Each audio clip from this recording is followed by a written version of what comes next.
Next accounting term is receipts. यहाँ पे भी पी साइलेंट होता है. We pronounce it as receipts not receipts. हम पी प्रोनाउंस नहीं करते हैं, रिसीट्स प्रोनाउंस करते हैं. रिसीट हर वो चीज़ जो बिजनेस की पास आ रही है, मतलब बिजनेस के पास किसी ना किसी तरीके से पैसा आ रहा है, तो दैट इज़ रिसीट. वो जो भी चीज़ें रिसीव कर रहे हैं, राइट. तो रिसीट्स भी दो तरीके की होती है. एक होती है कैपिटल और एक होती है रिवेन्यू नेचर की. कैपिटल रिसीट्स वो होती हैं जो कभी कभी होती है, मतलब जो रेगुलर नेचर की नहीं होती, रेपिटेटिव नेचर की नहीं होती. और रिवेन्यू रिसीट्स वो रिसीट्स होती हैं जो रेपिटेटिव नेचर की होती हैं, जो बार बार रिपीट होती हैं या रेकरिंग होती हैं. अब इसे हम लर्न कर सकते हैं. आर स्टैंड्स फॉर रिवेन्यू और आर से ही रेपिटेटिव या रेकरिंग होता है. तो मतलब रिवेन्यू रिसीट्स जो बार बार रिपीट होती हैं, और कैपिटल रिसीट्स जस्ट अपोजिट है रिवेन्यू रिसीट्स का, तो वो रिपीट नहीं होती. इनका मेन बेसिक डिफरेंस तो यही है. लेकिन अब हमें पेपर में क्या लिखना है या what can we include the definition, right. So the very first point is capital receipt को हम इंक्लूड करते हैं, शो करते हैं बैलेंस शीट में. हम अपनी कैपिटल रिसीट्स को सिर्फ और सिर्फ बैलेंस शीट में शो करते हैं. बैलेंस शीट में भी क्या शो होता होगा मोस्ट ऑफ द टाइम्स कि हमारी लाइबिलिटी रेज हो रही है या फिर हमारा एसेट डाउन हो रहा है. सपोज अगर हम कोई भी एसेट को सेल कर रहे हैं तो हमारा एसेट डाउन जा रहा है, मतलब लेस हो रहा है, डिडक्ट हो रहा है, कम हो रहा है, तो वो चीज़ हम बैलेंस शीट में रिकॉर्ड करते हैं. दूसरा एग्जांपल है by the way of loans. अगर हम लोन्स ले रहे हैं, मतलब हमें वो कहीं ना कभी तो रीपे करने ही होंगे, तो वो हमारी लाइबिलिटी रेज हो रही है. तो मतलब कैपिटल रिसीट से या तो एसेट डिक्लाइन होगा या हमारी लाइबिलिटी रेज होगी, तभी वो चीज़ें कैपिटल रिसीट में काउंट की जाएंगी. और बिजनेस हर रोज़ अपनी एसेट्स में या लाइबिलिटीज़ में चीज़ लाता है, but not up to that much level. उस लेवल पे चेंज नहीं लाता कि हम बड़े बड़े एसेट्स को ही सेल आउट कर रहे हैं. हाँ, नॉन करंट एसेट्स को हम सेल आउट करंट एसेट्स को हम लोग सेल आउट करते ही करते. The next is capital. मतलब एक फर्म ने by the way of shares, debentures या बॉन्ड्स किसी भी तरीके से कैपिटल रेज की हो, डेट से की हो, लोन्स लिए हो, वो तो हमने काउंट कर लिया. डिबेंचर इशू करके किसी भी सोर्स से अगर कैपिटल जनरेट की है तो उसे भी हम कैपिटल रिसीट में काउंट करते हैं. क्योंकि कोई भी फर्म ऐसी नहीं है जो रोज़ रेगुलरली जो है कैपिटल अरेंज करेगी just to survive in the market और for any of the reason, right. So अब रिवेन्यू रिसीट क्या होती हैं, इन्हें हम कहाँ रिकॉर्ड करते हैं? हम इन्हें प्रॉफिट एंड लॉस अकाउंट की क्रेडिट साइड पे रिकॉर्ड करते हैं. मतलब हम अपने अकाउंट के, अपने प्रॉफिट एंड लॉस अकाउंट के राइट साइड पे उसको रिकॉर्ड करते हैं. और इसमें क्या चीज़ें इंक्लूड होती हैं? एग्जांपल क्या है? हम अपने गुड्स की सेल, जो भी हमारे पास स्टॉक है वो करंट एसेट होता है, तो उसे सेल आउट करना वो हमारा रिवेन्यू नेचर की एक्टिविटी होती है. रिवेन्यू, वहाँ से जो पैसा आएगा वो रिवेन्यू रिसीट होगा. अगर हम कोई भी काम कर रहे हैं जिससे हमें फीस मिल रही है या कमीशन मिल रही है, तो वो भी, वहाँ से भी जो पैसा आएगा वो रिवेन्यू रिसीट होगा. कोई भी हमने कहीं पे भी इन्वेस्टमेंट की हुई है, ठीक है, उस पर अगर रेगुलर इंटरेस्ट मिल रहा है तो भी वो रिवेन्यू रिसीट है, क्योंकि हमें वो रेगुलरली मिलेगा. वो रेगुलरली चाहे एवरी मंथ हो, एवरी ईयर हो, एवरी क्वार्टर हो, एवरी 6 मंथ्स हो, किसी भी तरह से, लेकिन रेगुलर पेमेंट होगी. मतलब वो चीज़ होनी ही होनी है. और डिविडेंड, हमने कोई प्रेफरेंस शेयर खरीदा हुआ है तो उस पर हमें डिविडेंड मिल रहा है, तो that is an example of revenue receipt. The next accounting term is expenditure. Expenditure क्या होता है? सिंपल भाषा में एक्सपेंडिचर क्या कहते हैं? खर्चा करना. मतलब अब बिजनेस की सेंस में क्या होगा कि ज़रूरी तो नहीं है कि हम उसकी पेमेंट करें तभी उसे एक्सपेंडिचर में काउंट करें.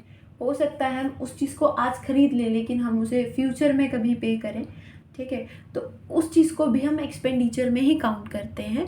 सो let's move on to the definition और what things we include in expenditure. Disbursement of cash. किसी भी तरीके से हमने कोई परचेज की, हमने कैश पे किया, दैट इज़ डिस्बर्समेंट, कि हमने एक जगह से कैश को दूसरी जगह दे दिया.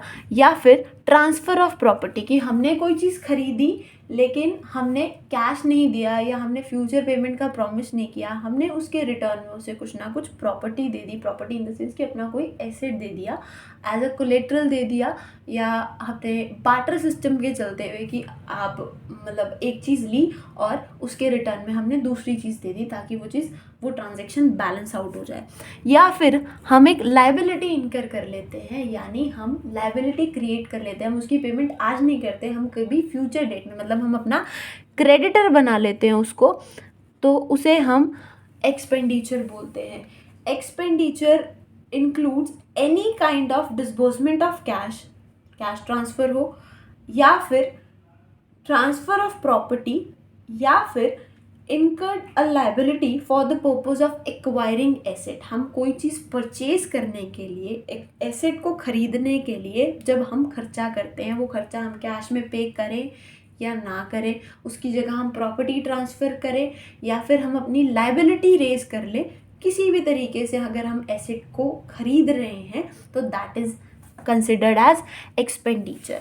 तो अब हमारे पास एक्सपेंडिचर 3 कैटेगरी में कैटेगराइज्ड है। The very first is capital expenditure. Capital expenditure वो एक्सपेंडिचर होता है, वो खर्चा होता है जब हम किसी कैपिटल एसेट को एक्वायर करने के लिए करते हैं, मतलब फिक्स्ड एसेट को खरीदने के लिए जब हम कोई खर्चा करते हैं।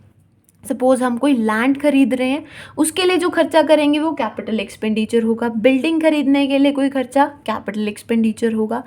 एंड अगर हम कोई मशीनरी खरीद रहे हैं तो उस पर भी जो खर्चा करेंगे that would also be consider as capital expenditure. So the second one is revenue expenditure, the benefit of which is received during one accounting period.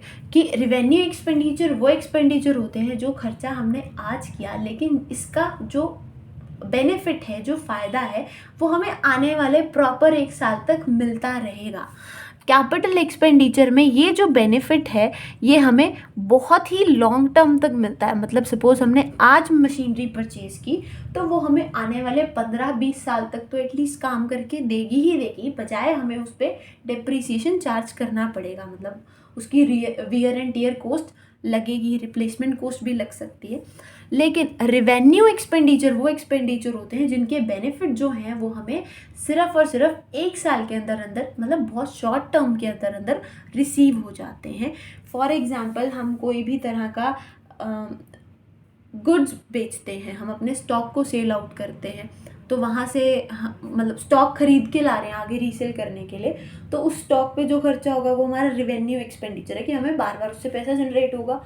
हम कोई सैलरी पे कर रहे हैं, रेंट के चार्जेस पे कर रहे हैं, इलेक्ट्रिसिटी चार्जेस पे कर रहे हैं, वेजेस प्रोवाइड कर रहे हैं लेबरर्स को, तो ये सब चीज़ें जो हैं हमारी रेवेन्यू एक्सपेंडिचर में काउंट होंगी। रेवेन्यू एक्सपेंडिचर करने से हमारी कोई भी प्रोडक्शन कैपेसिटी में इंक्रीज़ नहीं आएगा, लेकिन अगर हम कैपिटल एक्सपेंडिचर करते हैं तो हमारी प्रोडक्शन कैपेसिटी में इंक्रीज़ आता है। मतलब हमारे पास पहले 2 मशीन्स थी, अगर हम कैपिटल एक्सपेंडिचर करके तीसरी मशीन खरीद रहे हैं तो ऑब्वियसली हमारी प्रोडक्शन लेवल, हमारी प्रोडक्शन कैपेसिटी बढ़ेगी। लेकिन अगर हम रेवेन्यू एक्सपेंडिचर कर रहे हैं कि सिर्फ जो है सैलरीज या रेंट को पे आउट ज़्यादा कर रहे हैं, तो उससे हमारी कैपेसिटी नहीं बढ़ेगी, हम प्रोडक्शन ज़्यादा नहीं कर सकते। तो रेवेन्यू एक्सपेंडिचर से हमारी प्रोडक्शन कैपेसिटी पे कोई भी इफेक्ट नहीं पड़ता, और हम रेवेन्यू एक्सपेंडिचर को प्रॉफिट एंड लॉस अकाउंट में डेबिट करते हैं, उस अकाउंट में डेबिट किया जाता है। Third type of expenditure is deferred revenue expenditure.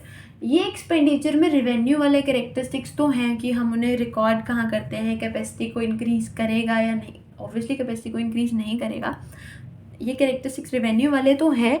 But उसके अलावा एक और चीज़ है जो कैपिटल से मैच आउट होती है, मतलब वी कैन से दैट कि it is the combination of capital plus revenue expenditure, हम इसको कह सकते हैं, क्योंकि रेवेन्यू वाले तो इसमें कैरेक्टरिस्टिक्स है, प्लस एक कैरेक्टरिस्टिक इसमें कैपिटल वाला भी है। क्या है?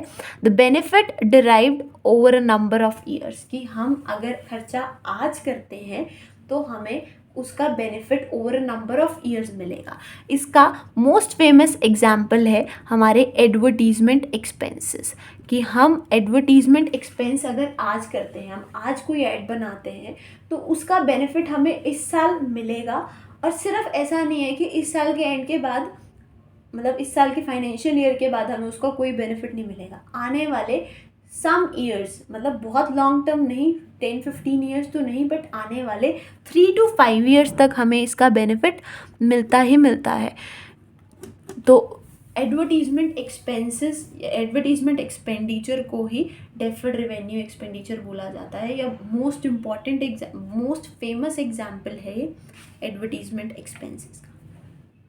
तो जो एडवर्टीजमेंट एक्सपेंस की अमाउंट होती है, सपोज अगर हमने 1 लाख का खर्चा किया, वैसे एडवर्टीजमेंट पे 1 लाख का खर्चा नहीं होता, बट जस्ट सपोज कि अगर हमने 1 लाख का खर्चा एक्सपेंडिचर 1 लाख का एक्सपेंडिचर हमने एडवर्टीजमेंट पे किया है, तो हम वो सारा का सारा 1 लाख 1 साल में नहीं शो करते एज एन एक्सपेंस, बल्कि हम एस्टिमेट कर लेते हैं कि हमें ये जो एक्सपेंस हमने एक्सपेंडिचर आज किया है वो हमें फ्यूचर में कितने साल तक, मतलब 5 ईयर्स तक, 4 ईयर्स तक, 3 ईयर्स तक बेनिफिट देता है। तो हम उस खर्चे को, उस एक्सपेंडिचर को उतने ईयर्स में डिवाइड कर लेते हैं और पर ईयर फिर प्रॉफिट एंड लॉस में उसे as an expense on the expense side show करते हैं। Accounting term is expenses. Cost incurred in producing and selling, हर वो खर्चा जो हम प्रोडक्ट को प्रोड्यूस करने के लिए या उस प्रोडक्ट को बेचने के लिए करते हैं, उस हर खर्चे को, उस चीज़ की कॉस्ट को हम एक्सपेंस में काउंट करते हैं। तो वो एक्सपेंस और क्या हो सकते हैं? एक्सपेंस में हम इन 3 टर्म्स को इंक्लूड करते हैं। The very first is cost of goods sold, कि जो भी चीज़ें, जो भी गुड्स हम बेचने के लिए लाए हैं, रीसेल पर्पज़ के लिए लाए हैं, वो हमें कितने के पड़े हैं। सपोज़ कि हम हमारा ट्रेडिंग बिजनेस है कि हम बाहर से सामान खरीदते हैं, हम कुछ प्रोड्यूस नहीं करते और सेल आउट, फर्दर कस्टमर्स को सेल आउट कर देते हैं। तो जो कॉस्ट हमें पीछे से पड़ी, उसको as a from the manufacturer या होलसेलर से उसको एक्वायर करने में जो भी कॉस्ट पड़ी, चाहे वो ट्रांसपोर्टेशन कॉस्ट हो या उस पर यूनिट कॉस्ट हो प्रोडक्ट की, वेयर हाउस स्टोरेज कॉस्ट हो, कोई भी कॉस्ट हो, तो उस चीज़ को हम कॉस्ट ऑफ गुड्स सोल्ड बोलेंगे, राइट। उसके अलावा amount paid for rent, commission, salary etcetera, कोई भी खर्चा हमने उस प्रोडक्ट को कस्टमर तक पहुंचाने के लिए किया, उसे हम एक्सपेंसेस में काउंट करते हैं। चाहे वो हमारा रेंट हो, हमने कहीं कमीशन पे की हो, हमने अपने स्टाफ को सैलरी दी हो, अगर हम मैन्युफैक्चरिंग कंसर्न से काम कर रहे हैं तो हमने अगर अपने लेबरर्स को वेजेस दी हैं तो वो भी इसमें काउंट होंगी। And after that the depreciation, जो भी हमारा फिक्स्ड एसेट पे डेप्रीसिएशन लगता है, डेप्रीसिएशन की उस एक फिक्स्ड एसेट की वैल्यू कम होती चली जाती है। सपोज़ हम कोई भी मशीनरी खरीदते हैं, फॉर एग्जांपल रियल लाइफ में अगर हम कोई भी मशीनरी खरीद रहे हैं, जैसे हम मोटर बाइक्स खरीदते हैं, तो थोड़े थोड़े टाइम के बाद, जैसे जैसे टाइम बीतता जाता है, अपनी व्हीकल की, ऑटोमोबाइल की जो वैल्यू है, मॉनेटरी वैल्यू, वो डाउन होती चली जाती है। वो सिर्फ और सिर्फ डेप्रीसिएशन की वजह से होती है। तो हम एज अ बिजनेसमैन या as an accountant we record the amount of depreciation every year. We deduct the amount of depreciation from the concerned fixed assets. तो हम उस डेप्रिसिएशन की कॉस्ट को भी इंक्लूड करते हैं, मशीनरी की हो चाहे हमारी किसी भी एसोसिएटेड चीज़ में जो भी डेप्रिसिएशन लग रहा है, हम उसे भी कंसिडर करते हैं। The next is profit. Profit क्या होता है? प्रॉफिट को हम कैलकुलेट कैसे करते हैं? It can be said that the difference between total revenue and total expenses profit. तो हम इसे एक एक्सप्रेशनली ऐसे लिख सकते हैं, एल्जेब्रिक एक्सप्रेशन में ऐसे लिख सकते हैं, total revenue minus total expenses. हम प्रॉफिट की वैल्यू कैसे कैलकुलेट कर सकते हैं? जो भी चीज़ हमने रिसीव की है उसमें से हमने जो भी खर्च किया है उसको माइनस करके। सपोज़ कि अगर कोई चीज़ मुझे किसी चीज़ को प्रोड्यूस करने की कॉस्ट 100 रुपीज़ पड़ी है और मैंने उस प्रोडक्ट को सेल आउट किया है 150 में, 150 इज़ माई रेवेन्यू और दिस इज़ माई कॉस्ट, और माई एक्सपेंस। तो जब हम टोटल रेवेन्यू में से एक्सपेंस को लेस करेंगे तो ये 50 rupees would be my profit. तो प्रॉफिट कैसे निकाला जाता है? टोटल रेवेन्यू में से टोटल एक्सपेंस को डिडक्ट करके, लेस करके।